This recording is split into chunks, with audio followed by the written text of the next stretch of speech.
This podcast is a production of the Brickyard Network, an extension of the Archie Bray Foundation for the Ceramic Arts. To find out more about our lineup of ceramic podcasts, visit brickyardnetwork.org.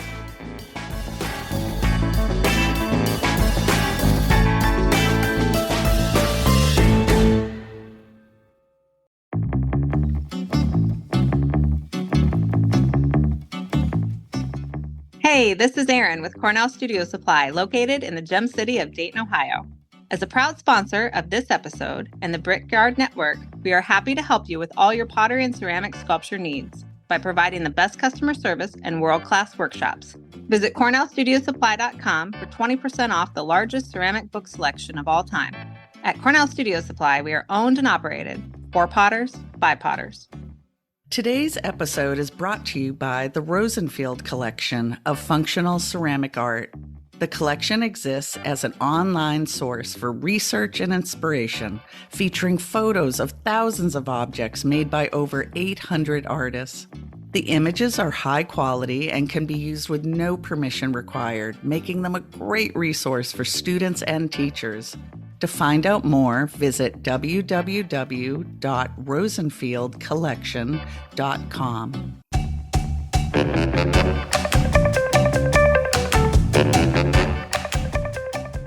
Hello, my name is Kathy King, and welcome to the For Flux Sake podcast. I'm coming to you from the Harvard Ceramics program in our fair city, Allston, Massachusetts.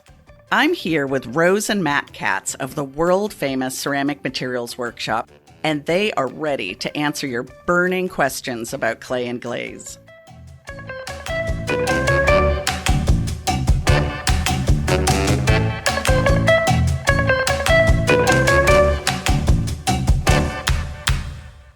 Hello, Matt and Rose. Hey, Kathy. Hey, Kathy. Yes, Matt? I got a present.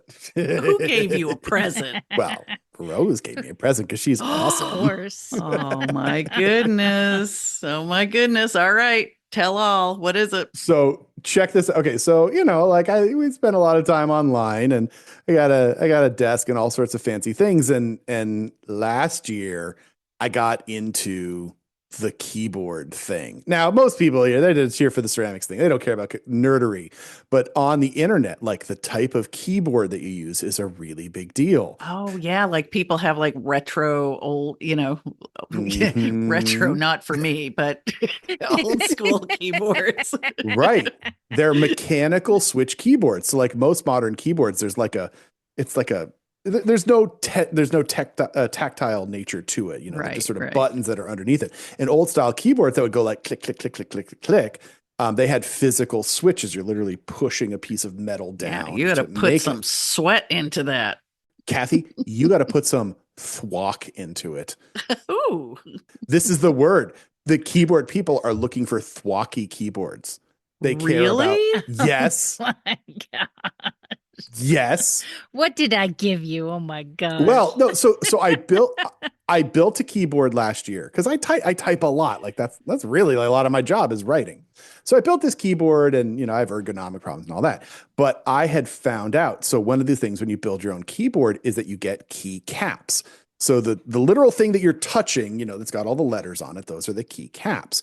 And I just gotten some normal keycaps, and then I found Cerakey. And oh my gosh, you guys, I have glazed ceramic keycaps. Like there's a company making this? This is not an ad. I had to pay for the Cerakey. You want to send me free keys? You send them to me. I will take them.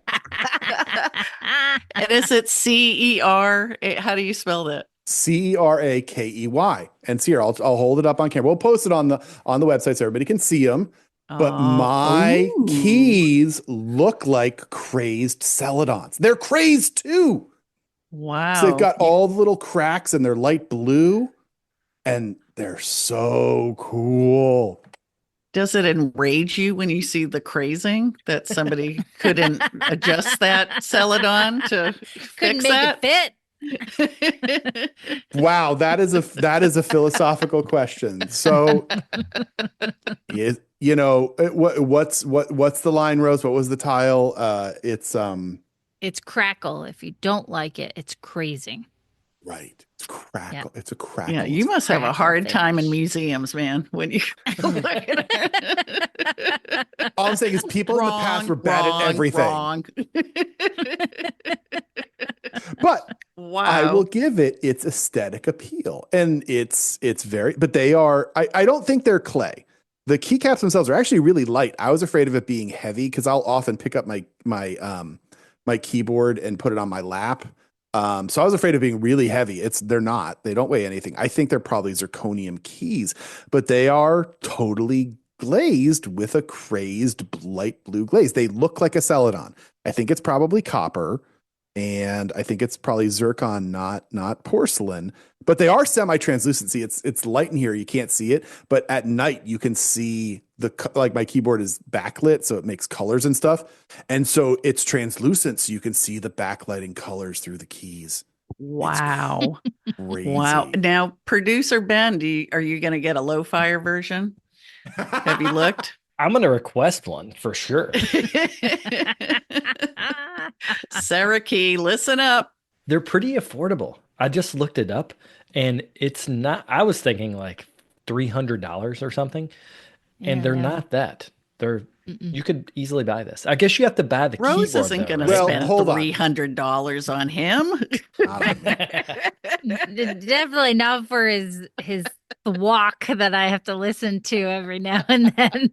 I will say, Ben, the keycaps are the price that you are looking at, which is literally just the thing that you touch. If you're building the keyboard, you need the frame, essentially we'll call it, which is also all the electronics. And then you need the switches, which is the thing that actually registers the key. And I mean, I won't get into keyboard nerdery because every single one of those things can be customizable. And like you can have different resistance and different sound. I'm going to try one more time and Ben can cut this out if it doesn't work. Put it right on the keys. Nothing. It turns out leave it out and be embarrassing. The Ferrari of keyboards is also very silent. It's not that loud. I'm sure your thwack is extremely impressive, Matt. Measuring thwack is not something I ever thought we would do on For Flux Sake. Yeah, well, I I'm didn't proud think so of my either. thought. Oh, Rose, what have you done? The weirdest part about working with them is that it's a glossy glaze. And what you don't realize is almost all keyboards have a texture. So it's a little bit weird typing on something that's slightly slick. You have finger slippage? I do have finger slippage. Danger, I heard that happens as you get older. Well, it was my birthday recently. Aw. Well, I'm so glad.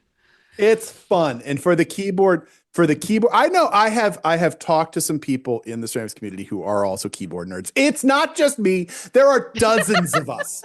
Dozens. Sure, Matt. Like 2 dozen? Like what are we talking about? Like a baker's dozen? Is it just 13 of you? I've talked to 2 people.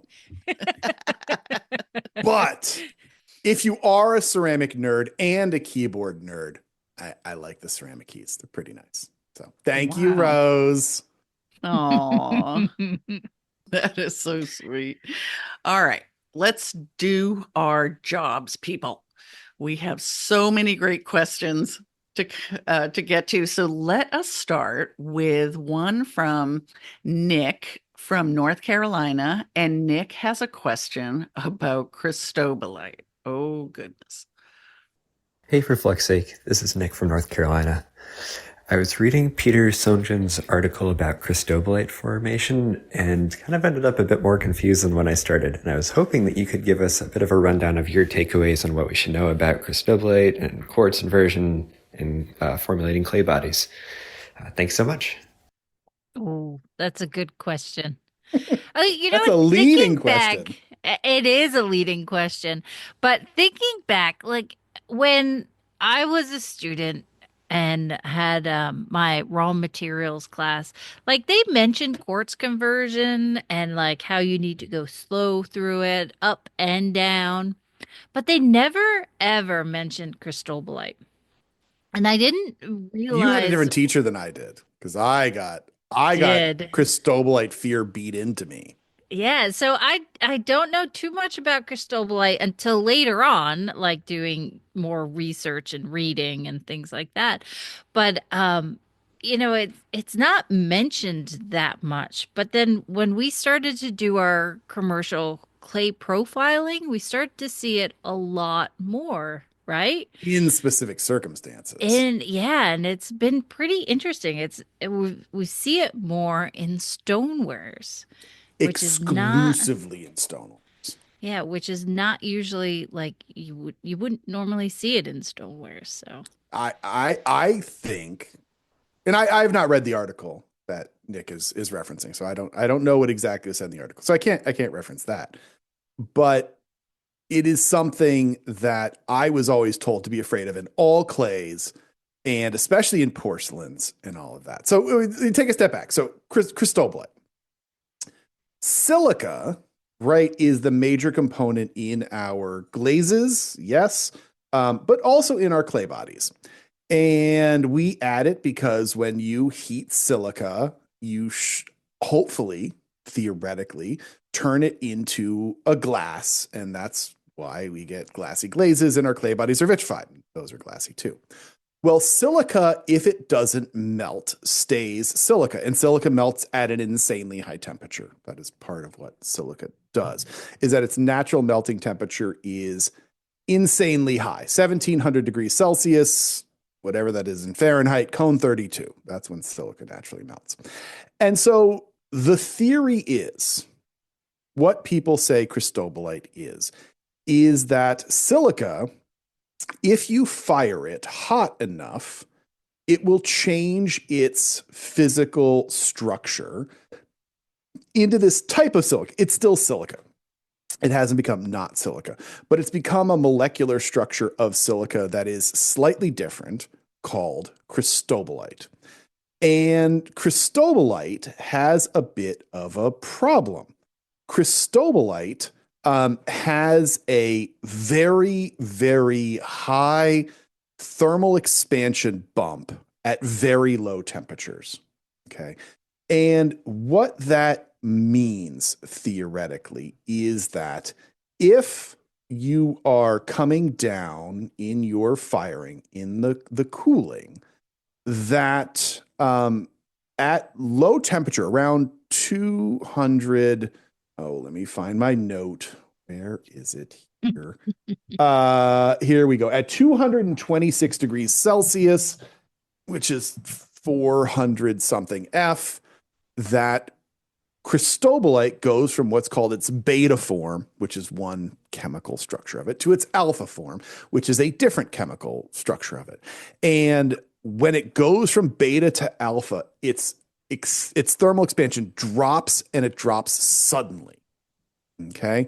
And that is right at the end of the firing. And that's why all your pots crack. That's what I was always taught. And we were always taught, and this is one of the big reasons why people are like, well, you can't open the kiln early because you're going to get cristobalite shock and all your pots are going to die. That's what I was taught. So, yep. Yeah. It's total hokum. I'm sorry. Fight me, nerds. Fight me. Ooh. I'm trying to think of what textbook, because there were like hardly any when I was a clay baby. Yeah. It was like Hands in Clay and Daniel Rhodes, of course. I'm trying to think of it was in one of those that it talked about that. I forget too, but yeah, everybody said it. This is conventional wisdom, and I guarantee I just made a lot of people angry, and that's fine. I'm used to that. Is cristobalite real? Yes, cristobalite is real. I have much greater questions whether we are actually forming cristobalite. And I know people are going to throw out XRDs and they're going to say, here it is. Yeah, let's talk about how unscientific XRDs are first. But anyway, that's nerd talk for another time. I don't even know what it is. So X-ray diffraction. It's how you can identify what's in your raw material or in your clay body or things like that. Here's the problem with cristobalite. Cristobalite does form. I am not denying the existence of cristobalite.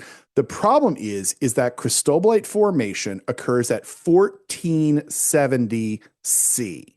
Okay. Cone 10 is 1300 C plus or minus a bit. We don't go anywhere near those temperatures to form cristobalite. We don't. It's just not where we are. And cristobalite doesn't just happen because you want it to happen. And I believe that a lot of this is a classic correlation causation failure in the ceramics community, where somebody read a book, they found out that cristobalite forms. I'm not saying it's not real. It's real.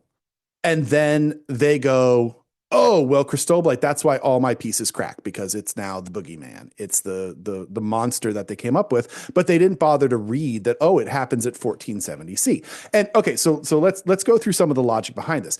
It is a form of silica. Okay. And it's a form of unmelted silica. Well, theoretically, all the silica you put in your clay body should melt. That's nice in theory. Doesn't necessarily happen, but it's nice in theory. So we all will have some unmelted silica in our bodies. Well, here's where the porcelain thing comes in. So as Rose was saying, we've profiled all these dozens and dozens of commercial clay bodies. And one of the things that we do is thermal expansion.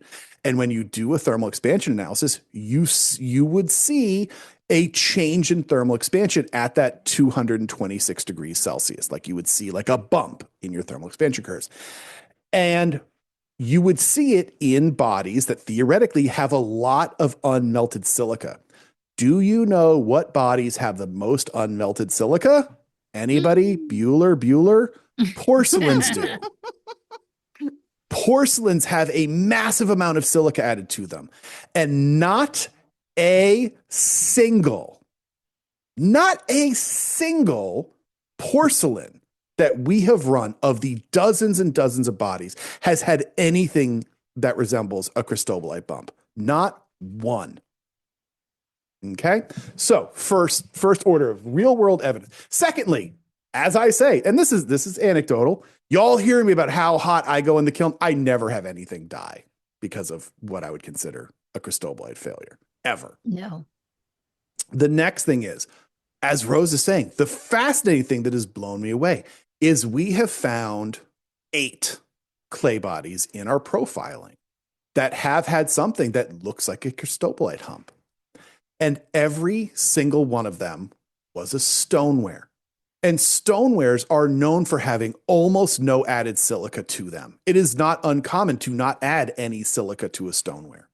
And yet the stonewares are having something that represents a cristobalite hump. Third fascinating thing that has happened is we work with some commercial clay companies to help them with their bodies and to make them better. And part of that is we look at their clay profiles and we have their recipes. And we have some people that we've worked with that have had these cristobalite bumps pop up. And what we have found is that they are all bodies that have 90% clays to them. So we have to talk a little bit about clay body composition. Porcelains are about 50% clay, 50% feldspar, and quartz. Okay, that's why porcelains have so much quartz. Stonewares, every stoneware that I've always made has 80% clay and 20% feldspar and quartz. Well, there is a family of stoneware recipes out there where they'll make it 90% clay and 10% feldspar and no added quartz. And you know what every single clay that we've seen that had that cristobalite was that 90%. Which is why I've never seen cristobalite. I've never seen it in my porcelains. I've never seen it in my stonewares because I do 80% clay. But it is all these highly refractory, high kaolin content clays that have something that looks like a cristobalite bump. Now, I do not know why. This is a fascinating question that I have been trying to figure out for a while of more clay. My only guess is that we looked at a couple of variables, I should say. We thought for a while that it might be grogs. Grogs tend to be fired at very high temperatures, which theoretically could be cristobalite formation temperatures. And they're usually in stonewares. And they're usually in stone and not in porcelains. And we actually eliminated that. We did a series of tests where we added grogs to our porcelain, which we know didn't have that hump, and it didn't change it. The porcelains with grogs did not have any cristobalite humps. So that sort of eliminated. We tried grog, we tried sand, all the different fillers that we could think of. So then, so it wasn't that. My thinking at the moment is that it just comes from cristobalite can form naturally. And there may just be some natural cristobalite formation in those stonewares that is present in the raw materials. And because those stonewares that have 90% clay tend to be slightly underfired, you don't get enough feldspar in them to fully vitrify that you're not melting the silicas, and you get left with some residual cristobalite. But I have not gotten to that answer yet. But I have a very hard time believing that either the cristobalite is even there or that it's just forming in your natural firing, because we don't fire hot enough. We do not fire hot enough. And anything that is there, I think, is just naturally occurring in our raw materials, because it does happen. And I will say the other one, just to round this out, is that the original question also mentioned quartz inversion. Quartz inversion is another problem with unmelted quartz in our body, that it changes its physical structure from alpha to beta quartz. The problem with that one is that quartz inversion happens at exactly 573 degrees Celsius. And again, you can see it if you have it on a thermal expansion measurement. You literally see a bump at 573 degrees C. Well, there are a couple problems with quartz inversion being the issue. The first is quartz inversion happens in quartz, which the clay body has on the way up the firing. Well, when we fire it, we are in theory turning that quartz into glass. Glass does not suffer from quartz inversion. So you would not get quartz inversion on the way down if you turn 100% of your quartz into glass, which theoretically you're doing, only theoretically. But that's one. Two, when you look at this bump, and we'll put one on our blog so everybody can see this, it happens instantly. You hit quartz inversion at 573 degrees C, it turns on, it boom, snaps. And it's a small expansion, it's really minor. But you know what's never at 573 degrees C? Your kiln. Because kilns, especially at those lower temperatures, are incredibly uneven. Front to bottom, or top to bottom, front to back, side to side. They're never even. And that's a low temperature when you're still normalizing out all the heat. And what that means is the bottom of your piece could not be in quartz inversion while the top is. And literally, we wouldn't be able to make anything taller than 3 inches tall because of just those natural differences of temperature, which is why quartz inversion can't be the problem. And I swear, both quartz inversion and cristobalite are excuses for underfired clays, glazing the inside and not the outside, just badly making things. It's like, okay, here's me being old. Kathy and Rose and Ben will get this. I'll remember the family circus, the comic family circus. Mm-hmm. Right, where they're the kids, mm-hmm. and like somebody broke a vase, and like the parents are like, "Who did it?" And the parents or the kids are like, "Not me," and I don't know. And then you'd see two little ghostly figures running off of the background that would be labeled "Not me," and I don't know. And like, I swear, quartz inversion and cristobalite are those little like excuses of like, "Well, I built it perfectly, and I did everything perfectly, and it's not my fault why this broke. It's quartz inversion, or it's cristobalite." Wow, I don't buy it. Well, do you actually know who came up with it? Who started this? Ooh, who started this rumor? Right? That's impossible to say. I really think that ceramics I always call it the second sentence problem. Somebody has a problem and they start reading a text that they don't necessarily understand, and they read the first sentence that seems to answer their problem. And they go, "Oh, that's the answer. That says," and then they never read the second sentence that explains conditions. Like what temperatures cristobalite forms, or how your kiln's not even at 573 C. It's really easy to make. Like there are such great examples of pots that fail, like just split in half. I've got a great example from someone I found on Instagram who lets me share their images. And yeah, it is the exact failure that I was told to be afraid of for quartz inversion. And they glaze the inside of every single pot, not the outside. Boy, that creates a massive tension compression relationship that causes problems. But it's so easy to blame some mystery rather than going, maybe your clay body's not as tough as you think it is, and you glaze the inside and that pulls everything in, right? That's compression, and that puts the outside of your pot in tension, and that creates a failure. But people think that they're doing everything right, and so they're looking for a justification as to why it happened. And I can't say that I thought of or heard or learned about quartz inversion or cristobalite in terms of something to blame flaws with or something. What were you wrong. taught then? It kind of represented like why don't we have microwave kilns? It's it's kind of represented that there are things happening, and this is why we have to fire for such a long time and go slowly and not just put it on high and walk away, that there are changes happening in the clay. And I guess that was more of the vibe that I got from where I was taught that. We do have microwave kilns.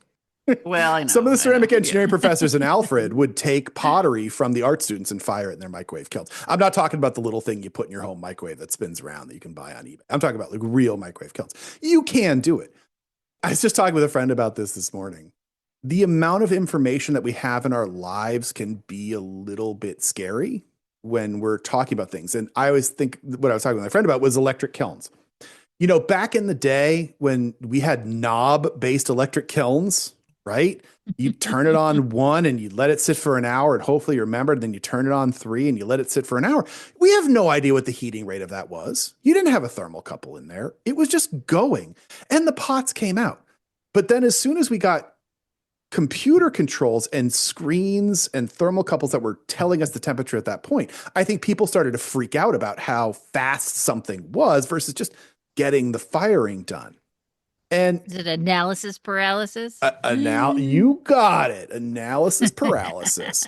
And I know we talk about this with like, you know, would I encourage everybody at Harvard to go and like fire really fast or everyone in their studios? Like, no, I get that you're in a public studio and some things are crazy thick and heat penetration and thick work is a thing and like all of that. But that's more about inconsistency in building than anything, because we definitely can have problems with the way that heat penetrates with things that are inconsistent in building. But that whole paranoia, you know, you guys want the crazy one. I always talk about, oh, my fast fire program. You guys, seriously? Okay.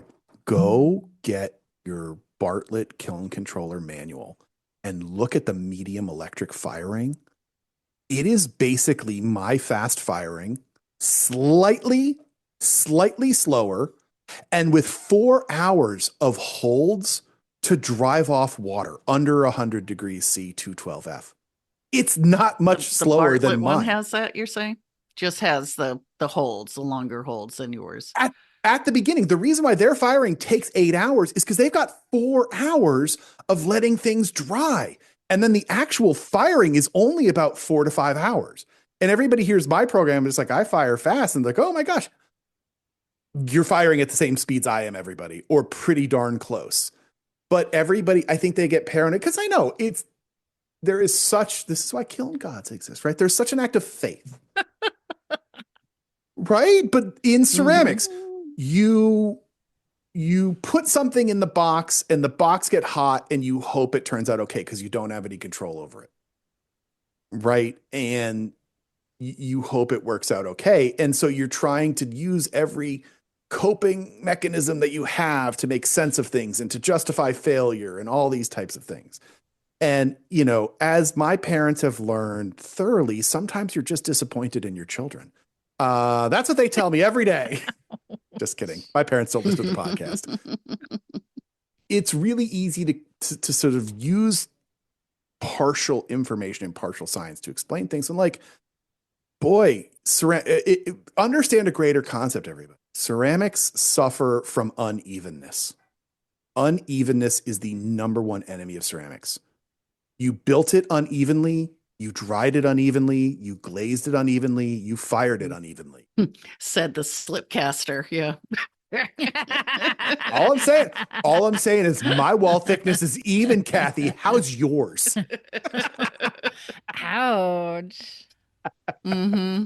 Mm-hmm. So like, yeah, are those things real? Yeah, I'm not denying that they're real. I just have yet to see any evidence. And every piece of testing I've been doing for 25 years points in the complete opposite direction that it is valuable. And I'll put my dilatometer up against your dilatometer every day, people. Show me your dilatometers. All right. Well, I mean, the thing in all this, the thing that I really touch on is the psychology part of it, because it kind of is my generation that did not have thermocouples in kilns, and we just had a cone sitter, and what you said about, and then all of a sudden there's a computer stuck to the kiln telling you, that you're zooming up in temperature, and we all freaked out. So yeah, that there's really something to that. I can see that. But so what you're saying is Gen X is out of touch. Well, we were raised on hose water and neglect. So we're not responsible. Well, Rose and I can't, Rose and I are technically Zennials. We're that age group between X and Millennials. So we can't identify with you. I don't know. I totally, my first kiln had dials, and I didn't get a computer controlled kiln until I was a grown man. Oh my goodness gracious. All right. Well, boy, we've reached a new high, y'all. We got to one question. Woohoo! And now we're out of time. But it was a great question. And Nick from North Carolina, I hope you took notes. So, or play it back. Play back this episode. But anyway, so good to see you two. I will see you soon, Matt and Rose. See you later, Bye. Kathy. Well, folks, that's it for this week's episode of For Flux Sake. I'd like to thank the listeners who submitted questions this week. And if you want your question answered on the show, shoot us an email at ForFluxSakePodcast@gmail.com. So join us next time. And when in your studio, remember what Rose always says. Always remember to test, test, test.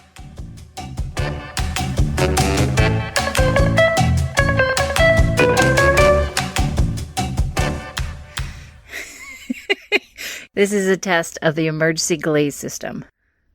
Beep.